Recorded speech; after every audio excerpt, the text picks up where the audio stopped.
कल्पना कीजिए 45 डिग्री की चिलचिलाती गर्मी है। उफ। हाँ, और सामने रेत के टीले हैं। एक मुख्य अभिनेत्री ने 40 किलो का असली घाघरा पहना हुआ है। बाप रे, 40 किलो। हाँ बिल्कुल, 40 किलो का, और जिसकी वजह से मतलब उनकी खाल छिल रही है, शरीर पे नीले निशान पड़ गए हैं। कैमरे के पीछे लाइट का कोई इंतजाम नहीं है, सब कुछ बस सूरज की रोशनी पर निर्भर है। और सबसे खौफनाक बात बताऊं? हाँ बताइए। सेट से कुछ ही दूरी पर असली हथियारबंद डाकुओं का एक गिरोह खड़ा है जो शूटिंग देख रहा है। अरे बाप रे, तो मतलब किसी हॉलीवुड की सर्वाइवल थ्रिलर फिल्म का सीन लग रहा है ना? पर ऐसा बिल्कुल नहीं है। ये 1984 की एक क्षेत्रीय फिल्म की शूटिंग का नजारा है। एक ऐसी फिल्म जिसने बॉक्स ऑफिस पर शोले जैसी महाकाव्य फिल्मों के रिकॉर्ड तक को हिला के रख दिया था। बिल्कुल। आज की हमारी इस गहन चर्चा में हमारे स्रोत जो हैं, जिनमें कुछ ऐतिहासिक लेख हैं और मुख्य अभिनेत्री उषा शर्मा जी का एक बेहद विस्तृत इंटरव्यू शामिल है, वो हमें चंद्रावल के उसी जादुई और खौफनाक सफर पर ले जाएंगे। और देखिए, इस विषय की गहराई इसी बात में है कि हम सिर्फ एक हिट फिल्म की बात नहीं कर रहे हैं यहाँ। सही बात है। अगर हम आज के नजरिए से देखें ना, तो चंद्रावल एक ऐसी सांस्कृतिक घटना थी जिसने मतलब बिना किसी भारी जुगाड़ या बिना भारी बजट के इतिहास रच दिया, बिना किसी तकनीक के भी। हाँ बिल्कुल, ये उन लोगों के लिए एक तरह से मास्टर क्लास है जो सोचते हैं कि कला या सफलता के लिए बस करोड़ों रुपए की ही जरूरत होती है। बिल्कुल सही कहा। आज की हमारी इस चर्चा का जो मुख्य उद्देश्य है वो यही समझना है कि संसाधन जब कम होते हैं तो कैसे वो कमी ही सबसे बड़ी ताकत बन जाती है। हाँ, और मतलब ये ताकत पर्दे पर और पर्दे के बाहर दोनों जगह दिखी। बिल्कुल दिखी। या फिर किसी इंटरनेशनल रॉक बैंड के कॉन्सर्ट के लिए लोग दीवाने हो जाते हैं, लंबी लाइनों में लगते हैं लोग। हाँ, लाइनों में लगते हैं। लेकिन 1984 के हरियाणा में जो हुआ ना, वो किसी भी रॉक कॉन्सर्ट से ज्यादा बड़ा था। सच में? रोहतक शहर का एक सिनेमा था, शीला सिनेमा। वहाँ एक सीधी सादी प्रेम कहानी चल रही है। एक गडरिया है सूरज और एक गाड़िया लोहार की लड़की है चंद्रावल। और इस फिल्म को देखने के लिए लोग मतलब ट्रैक्टर ट्रॉलियों में भरकर आ रहे थे। देखिए, उस भीड़ का जो मनोविज्ञान है ना, वो समझना बहुत जरूरी है यहाँ पे। हाँ, वो तो है। शीला सिनेमा में ये फिल्म 1 या 2 हफ्ते नहीं चली थी, बल्कि 100 से ज्यादा हफ्तों तक लगातार चली। 100 हफ्ते? मतलब करीब 2 साल। बिल्कुल। और उस दौर को याद कीजिए, 80 का दशक था। बॉलीवुड में उस वक्त एंग्री यंग मैन का दौर था। हाँ, अमिताभ बच्चन वाला दौर। हाँ। या फिर बहुत ही भव्य सेट वाली प्रेम कहानियां बन रही थी। उन फिल्मों में जो दुनिया दिख रही थी ना, वो हरियाणा के आम ग्रामीण दर्शक की दुनिया से बहुत दूर थी। एकदम अलग दुनिया थी उनके लिए। हाँ, तो फिर अचानक पर्दे पर उनके बीच की एक कहानी आती है। मतलब पहली बार एक आम इंसान अपने कपड़े, अपनी बोली, अपने हुक्के और अपनी संस्कृति को इतने बड़े पर्दे पर देख रहा था। 70 mm के पर्दे पर, वो भी इतनी प्रामाणिकता के साथ। तो ये सिर्फ मनोरंजन नहीं था, ये उस समाज की पहचान का एक उत्सव था। और उत्सव मनाने का तरीका भी कितना अनोखा था। मतलब हमारे स्रोतों में जो दर्ज है वो पढ़ के मैं हैरान रह गया। हाँ, लोग तो मतलब पागल ही हो गए थे। बिल्कुल, लोग सिनेमा हॉल सिर्फ फिल्म देखने नहीं आते थे, वे एक पूरी यात्रा पर निकलते थे। घरों से रोटियां बांध कर लाते थे। छाछ की कानूनी भी साथ होती थी उनके। हाँ, छाछ साथ लाते थे। और जब तक टिकट ना मिले, सिनेमा के बाहर ही डेरा डाल के सोते थे, खाते थे। मतलब टिकट की मारामारी का आलम ये था कि 50 रुपए में ब्लैक में टिकट बिके। 1984 में 50 रुपए, आप सोचिए। वही तो, आज के हिसाब से तो वो बहुत बड़ी रकम है। और भीड़ को काबू करने के लिए पुलिस को लाठी चार्ज तक करना पड़ा था। धक्का मुक्की इतनी थी कि सिनेमा हॉल का वो लोहे का भारी गेट तक टूट गया था। हाँ, वो गेट टूटने वाली बात बहुत ही हैरान करने वाली है। देखिए, गेट टूटना दरअसल एक प्रतीक है मेरे हिसाब से। कैसा प्रतीक? ये उस सांस्कृतिक प्यास का टूटना था जो दशकों से जमा थी लोगों में। अच्छा।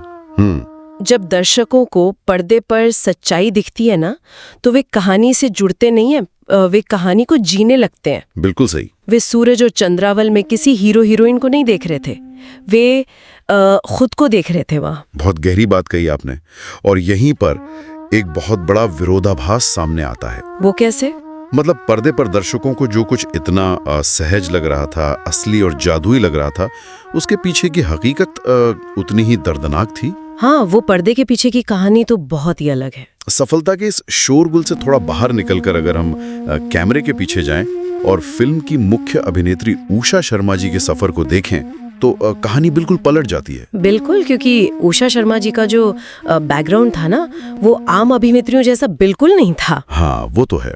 वो कथक केंद्र से प्रशिक्षित एक बेहद मंजी हुई क्लासिकल डांसर थी। उनकी तालीम बिरजू महाराज और कुंदन लाल जी जैसे शास्त्रीय कला के दिग्गजों के सानिध्य में हुई थी। इतने बड़े नाम। हाँ, तो उनका कला के प्रति नजरिया उसी गुरु शिष्य परंपरा से गला गया था। और उनका ये जुड़ाव बचपन से ही कितना चमत्कारी था, ये उस किस्से से पता चलता है जब पंडित जवाहरलाल नेहरू उनके गांव आए थे। हाँ, वो स्कूल वाला किस्सा। बिल्कुल। उषा जी ने स्कूल के दिनों में एक छोटा सा डांस किया था उनके सामने, और नेहरू जी इतने प्रभावित हुए कि उन्होंने उस बच्ची को गोदी में उठा लिया। और फिर अगले दिन अखबारों में उनकी तस्वीरें भी छपी थी। हाँ, और बात सिर्फ देश तक सीमित नहीं थी। 1969 में जब वो अफगानिस्तान गईं तो वहाँ हिचकी गाने पर उनका प्रदर्शन इतना दमदार था कि काबुल के लोग उन्हें हिचकी हिचकी कहकर ही पुकारने लगे थे। ये बहुत ही दिलचस्प बात है। और इस पृष्ठभूमि को जाने बिना हम चंद्रावल के सेट पर उनके द्वारा उठाए गए जोखिम को समझ ही नहीं सकते। बिल्कुल नहीं समझ सकते। जब इस फिल्म को बनाने का फैसला हुआ तो उषा जी और उनके पति देवी शंकर प्रभाकर जी, जो कि फिल्म के लेखक और निर्माता थे, हाँ, तो उन्होंने अपनी जिंदगी भर की सारी जमा पूंजी दांव पर लगा दी थी इसके लिए। अगर फिल्म ना चलती तो वे सीधे सड़क पर आ जाते हैं। कितना बड़ा रिस्क। ये एक ऐसा दबाव था जिसे आज के कॉर्पोरेट स्टूडियोज शायद महसूस भी नहीं कर सकते। देखिए, आर्थिक जोखिम अपनी जगह है, लेकिन मुझे जो बात सबसे ज्यादा हैरान करती है वो है शारीरिक जोखिम। हाँ। मैं यहाँ 1 मिनट के लिए आपको रोकूंगा। मुझे बस एक बात समझाइए। हाँ, पूछिए। हम सब जानते हैं कि फिल्मों में प्रॉप्स इस्तेमाल होते हैं। बिल्कुल होते हैं। तलवारें थर्माकोल की होती हैं, भारी दिखने वाले गहने दरअसल बहुत हल्के प्लास्टिक या एल्यूमिनियम के होते हैं। लेकिन उषा शर्मा जी ने गाड़िया लोहार का जो असली घाघरा और गहने पहने, उनका वजन 40 से 45 किलो था। हाँ, एकदम असली घाघरा। और शूटिंग 45-46 डिग्री की लू में हो रही थी। खाल छिल जाना, नीले निशान पड़ना। मेरा मतलब है कि जब आप एक भरम रच सकते हैं कैमरे पर, तो जानबूझकर खुद को लहूलुहान करने का क्या लॉजिक है? देखिए, आम कमर्शियल सिनेमा के नजरिए से ये पागलपन लग सकता है। हाँ, पागलपन ही लगता है। लेकिन एक शास्त्रीय कलाकार के लिए परफेक्शन या पूर्णता का अर्थ कुछ और ही होता है। अच्छा। एक क्लासिकल डांसर जब मंच पर उतरता है ना, तो वो किरदार की सिर्फ नकल नहीं करता, वो उस किरदार को ओढ़ लेता है। जब आप 40 किलो का असली घाघरा पहनते हैं तो आपके शरीर का जो गुरुत्वाकर्षण है वो बदल जाता है। ये तो है। आपके चलने का, झुकने का, और यहाँ तक कि आपके सांस लेने का तरीका बदल जाता है। अच्छा, मतलब पूरी बॉडी लैंग्वेज? बिल्कुल। वो भारीपन जो आपकी बॉडी लैंग्वेज में आता है वो कृत्रिम तरीके से, मतलब हल्के कपड़े पहनकर कभी कैमरे पर आ ही नहीं सकता। क्या बात है। शास्त्रीय कला में शॉर्टकट नहीं होते, वहाँ तपस्या होती है। उषा जी के लिए चंद्रावल कोई प्रोजेक्ट नहीं था, ये उनकी कला की तपस्या थी। तपस्या, ये शब्द बिल्कुल उस माहौल पर सटीक बैठता है। और ये तपस्या सिर्फ अभिनेत्रियों तक सीमित नहीं थी। हाँ, पूरी यूनिट ही तपस्या कर रही थी। आज के दौर के स्टार्टअप्स को देखें, जहां बूट स्ट्रैपिंग की बात होती है, मतलब बिना फंडिंग के सिर्फ अपने दम पर कंपनी खड़ी करना। चंद्रावल की मेकिंग 1984 की सबसे बड़ी बूटस्ट्रैप कहानी थी। आज अगर सेट पर वैनिटी वैन का एसी खराब हो जाए तो शूटिंग रुक जाती है। वहां तो सेट ही नहीं था। इसे सिनेमा की भाषा में गुरिल्ला फिल्म मेकिंग कहा जाता है। Guerrilla film making. हाँ, पूरी फिल्म की शूटिंग सिर्फ 18 दिनों में निपटा ली गई थी। बाप रे, सिर्फ 18 दिन में पूरी फीचर फिल्म? हाँ, तो आप अंदाजा लगाइए कि यूनिट पर दिन रात काम करने का कैसा दबाव रहा होगा। और वो भी बिना किसी लाइट के। मतलब निर्माता देवी शंकर प्रभाकर जी ने एक जगह बहुत ही ठेठ अंदाज में कहा था कि मैंने एक लट्टू भी नहीं चासा था। लट्टू मतलब? बल्ब। हाँ, मैंने एक बल्ब भी नहीं जलाया था। सूरज निकलते ही कैमरा ऑन और ढलते ही पैकअप। और कंटिन्यूटी का जुगाड़ देखिए ना, वो तो गजब था। 10 असली गाड़ियां लोहार परिवारों को उनके पूरे लाव लश्कर के साथ सेट पर ही बसा लिया गया था ताकि बैकग्राउंड बिल्कुल असली लगे। और इस यथार्थवाद ने फिल्म को एक ऐसी रूह दी जिसे करोड़ों रुपए में नहीं खरीदा जा सकता। बिल्कुल सही। लेकिन इसी गुरिल्ला स्टाइल ने यूनिट को उस खौफनाक स्थिति में भी डाल दिया जिसका हमने शुरुआत में जिक्र किया था। डाकुओं वाला किस्सा। हाँ, शूटिंग हरियाणा और राजस्थान के बॉर्डर के आसपास चल रही थी। उन दिनों उस रेतीले इलाके में असली डाकुओं का राज चलता था। वो काफी खतरनाक इलाका था। सोचकर ही रोंगटे खड़े होते हैं। यूनिट काम कर रही है और अचानक खबर आती है कि असली डाकुओं की टोली आ गई है। हथियार बंद डाकू। सामने हथियार बंद डाकू है और इधर एक निहत्ती फिल्म यूनिट। किसी की भी हाथ पैर फूल जाएं। किसी के भी फूल जाएंगे। लेकिन देवीशंकर प्रभाकर जी ने वहां जो किया वो किसी भी मैनेजमेंट स्कूल के लिए केस स्टडी है। उन्होंने डाकुओं से सीधा संवाद किया, उनसे नेगोशिएट किया। और उनका वो संवाद बहुत गहरी मनोवैज्ञानिक समझ का हिस्सा था। वो कैसे? उन्होंने डाकुओं से ये नहीं कहा कि हम बहुत बड़ी फिल्म बना रहे हैं या हम पुलिस बुला लेंगे। हाँ, वो तो उल्टा पड़ जाता। बिल्कुल, उन्होंने डाकुओं को ये समझाया कि हम कोई अमीर सेठ नहीं है, हम तो तुम्हारी ही मिट्टी, तुम्हारी ही समाज की कहानी को एक पहचान देने की कोशिश कर रहे हैं। और इसका असर ये हुआ कि जो डाकू शायद लूटपाट के इरादे से आए थे, वे हथियार एक तरफ रखकर चुपचाप जमीन पर बैठ गए और शांति से शूटिंग देखने लगे। ये किसी चमत्कार से कम नहीं है, सच में। बिल्कुल नहीं है। और ये चमत्कार इसलिए हुआ क्योंकि दुनिया के हर इंसान में, चाहे वो अपराधी ही क्यों ना हो, अपनी पहचान और अपनी संस्कृति को सम्मान मिलते देखने की एक गहरी भूख होती है।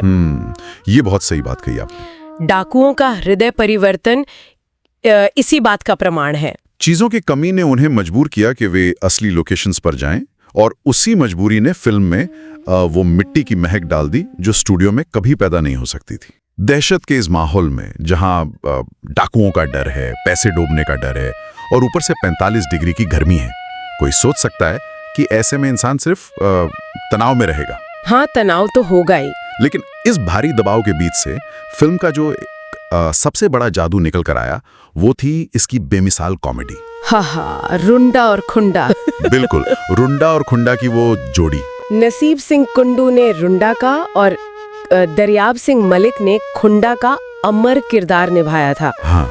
ये जोड़ी फिल्म की वो सांस थी जिसने दर्शकों को हंसा कर लोटपोट कर दिया था। मजेदार बात तो ये कि जब मैं स्रोत पढ़ रहा था तो पता चला कि इनके आधे से ज्यादा डायलॉग तो स्क्रिप्ट का हिस्सा ही नहीं थे। क्या बात कर रहे हैं? हाँ, सच में। ये कैमरे के सामने खड़े होते थे और बस हरियाणवी में एक दूसरे के साथ ठेठ मजाक शुरू कर देते थे, जिसे अपनी भाषा में लठ गाड़ना कहते हैं। अरे वाह! ये इतना प्राकृतिक था कि कैमरे के पीछे खड़ा कैमरामैन खुद अपनी हंसी नहीं रोक पाता था। कैमरा हिलने लगता था और रीटेक लेने पड़ते थे।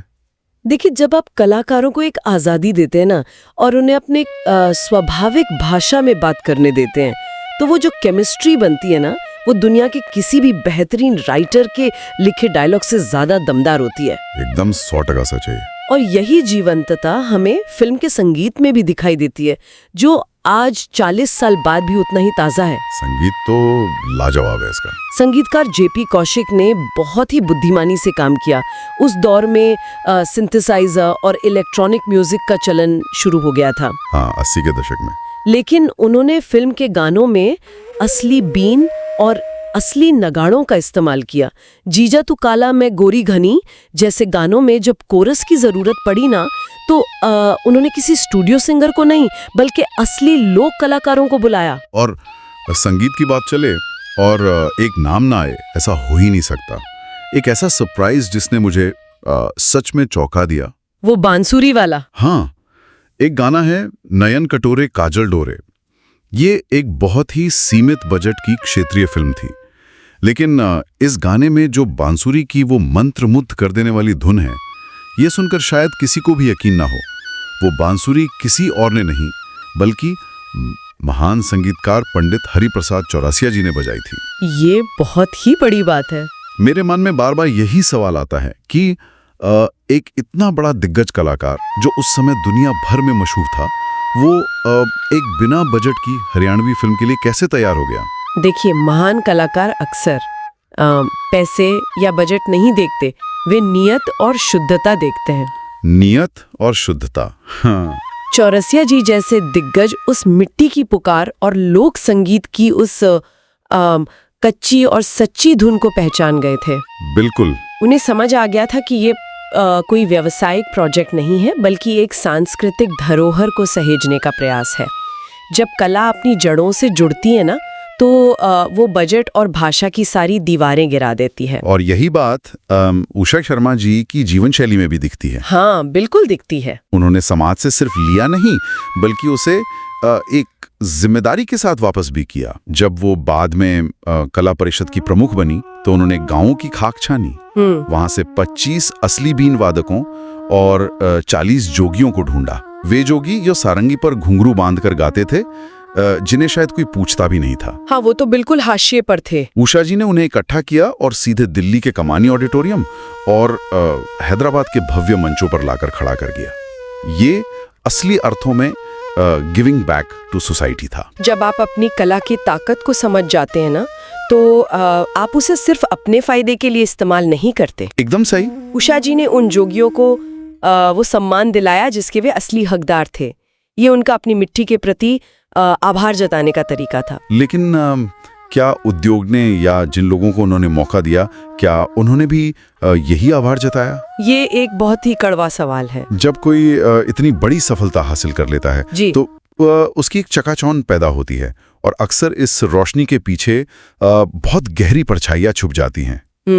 चंद्रावल की अभूतपूर्व सफलता के बाद जो हुआ, वो तस्वीर थोड़ी कड़वी भी है और बहुत कुछ सोचने पर मजबूर भी करती है। सफलता बहुत कुछ बदल देती है और फिल्म इंडस्ट्री का चरित्र अक्सर बहुत निर्मम होता है। जैसे फिल्म के हीरो जगत जाखड़ जी की बात करें, जिन्हें मीडिया ने हरियाणा का अमिताभ बच्चन कहना शुरू कर दिया था। हाँ, वो तो बहुत मशहूर हो गए थे। भारी सफलता के बाद भी वे शख्स अपनी सादगी से तनिक भी नहीं हटे।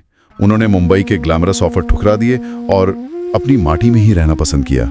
ये उनका बड़प्पन था। लोग उन्हें इतना प्यार करते थे कि एक बार भीड़ से बचने के लिए उस महानायक को एक हलवाई की दुकान में जाकर छुपना पड़ गया था। अरे वाह। लेकिन दूसरी तरफ कुछ ऐसे भी थे जिन्होंने कृतज्ञता का अर्थ ही भुला दिया। हाँ, उषा शर्मा जी ने अपने इंटरव्यू में बहुत ही पीड़ा के साथ इस बात का उल्लेख किया है। क्या कहा उन्होंने? चंद्रावल के जरिए उषा जी और प्रभाकर जी ने कई नए चेहरों को ब्रेक दिया था। नए कलाकारों को। वे कलाकार बाद में बहुत मशहूर हुए, उन्होंने बड़े बड़े मुकाम हासिल किए। लेकिन उषा जी बताती हैं कि उन बड़े मंचों पर पहुंचने के बाद उन कलाकारों ने कभी मुड़कर अपने निर्माताओं प्रभाकर जी या उषा शर्मा जी का नाम तक सार्वजनिक रूप से नहीं लिया। नाम तक नहीं लिया। आभार जताना तो बहुत दूर की बात है। आज की कॉर्पोरेट दुनिया या हमारी रोजमर्रा की जिंदगी में भी कई बार ऐसे ही देखने को मिलता है ना? हाँ, बिल्कुल होता है ऐसा। लोग मेंटर्स या सीनियर्स को सीढ़ियों की तरह इस्तेमाल करते हैं और ऊपर पहुंचते ही उन्हें भूल जाते हैं। ये गुरु शिष्य परंपरा में आई गिरावट का एक बहुत सीधा उदाहरण है। सही कहा। मुझे उषा जी के ही जीवन का वो कैसा याद आ रहा है, जब चंद्रावल की सफलता के बाद वे अपने करियर के सबसे ऊंचे शिखर पर थी। एक बहुत बड़ा कार्यक्रम था और वहां उनके गुरु बिरजू महाराज जी आ गए। उषा जी ने अपनी सारी स्टारडम किनारे रख दी और भरी महफिल में जाकर अपने गुरु के पैर छुए। आधुनिक कलाकारों में कृतज्ञता का ये अभाव देखकर एक अजीब सी टीस उठती है। ये टीस उठना स्वाभाविक है, लेकिन अगर हम इस पूरी यात्रा को एक बड़े कैनवस पर रखकर देखें ना, हाँ। तो एक बहुत सुकून देने वाला सच सामने आता है। वो क्या? इंडस्ट्री के लोग शायद आपके एहसान भूल जाएं, साथी कलाकार आपका नाम लेना भूल जाएं, लेकिन दर्शक कभी नहीं भूलते। हाँ, जनता सब याद रखती है। आज भी जब हरियाणा में कहीं चंद्रावल का कोई गाना बजता है ना, तो लोग रुक जाते हैं। पीढ़ियां आज भी झूम उठती हैं। बिल्कुल। उषा जी ने खुद इस बात को बहुत ही गहराई से कहा है कि चंद्रावल मेरा शरीर है और हरियाणा की जनता उसकी आत्मा। बहुत खूबसूरत बात है। वे किसी इंडस्ट्री के लिए काम नहीं कर रही थीं, वे उस जनता के लिए काम कर रही थीं और शायद इसीलिए आज भी उनकी आंखों में भविष्य का एक बहुत विशाल सपना पल रहा है। मैंने सुना है कि वो एक बहुत बड़ी फिल्म प्लान कर रही हैं। हाँ, वो बाहुबली की तर्ज पर एक हरियाणवी योद्धा पर एक बहुत बड़ी फिल्म बनाने की तैयारी में है। ये जज्बा ही तो एक असली कलाकार को जिंदा रखता है। बिल्कुल। तो इस पूरी चर्चा को अगर समेटा जाए तो चंद्रावल सिर्फ फिल्म की रील या कुछ गानों का कलेक्शन नहीं थी, वो एक धड़कती हुई भावना थी। बिल्कुल, एक भावना थी। उसने पूरे देश को यह साबित कर दिखाया कि अगर आपकी कहानी की जड़ें अपनी मिट्टी में गहराई तक धसी हों, अगर आपके इरादों ने सच्चाई हो, तो बिना किसी चकाचौंध, बिना किसी भारी भरकम बजट के भी इतिहास की किताबों में अपनी अमिट छाप छोड़ी जा सकती है। ये फिल्म हर उस इंसान के लिए एक मिसाल है जो ये मानता है कि प्रामाणिकता और जुनून दुनिया की किसी भी एडवांस तकनीक या बड़े बजट से हमेशा एक कदम आगे ही रहेंगे। और इसी बात से जुड़ा एक बहुत ही प्रासंगिक विचार मैं यहाँ छोड़ना चाहूँगा सबके लिए। हाँ, बताइए। आज के दौर में जब हम हर चीज़ के लिए तकनीक की तरफ भाग रहे हैं, हम आर्टिफिशियल इंटेलिजेंस से कह रहे हैं कि हमारे लिए कहानियां लिख दो। हाँ, AI का ही जमाना है। फिल्मों में 500 करोड़ रुपए सिर्फ कंप्यूटर ग्राफिक्स और VFX पर पानी की तरह बहाए जा रहे हैं। हर चीज को मशीन के जरिए बिल्कुल परफेक्ट बनाने की होड़ मची है। ऐसे में क्या ये संभव नहीं है कि सिनेमा की असली आत्मा को बचाने का रास्ता भविष्य की इन मशीनों की ओर नहीं, बल्कि वापस हमारे अपने गांवों, हमारी अपनी लोक कथाओं और उन पुरानी कच्ची धुनों की ओर जाता है जिन्हें हम आधुनिकता की इस आंधी में कहीं भूलते जा रहे हैं? ये बहुत ही गहरा सवाल है। तो बस सोचने वाली बात यह है कि उस टूटे हुए लोहे के गेट के बारे में अगर हम सोचें और फिर अपने आसपास देखें, हर इलाके की, हर मिट्टी की कोई ना कोई ऐसी अनकही लोक कथा जरूर होती है जिसमें अगली चंद्रावल बनने की ताकत छुपी है। बिल्कुल, हर जगह ऐसी कहानियां हैं। इसी विचार के साथ आज की इस गहन चर्चा को यहीं विराम देते हैं। इस दिलचस्प सफर में हमारे साथ जुड़ने के लिए आपका बहुत बहुत धन्यवाद। हम फिर मिलेंगे एक नए विषय, नए स्रोत और एक नई गहराई के साथ। तब तक के लिए सुनते रहिए और सोचते रहिए।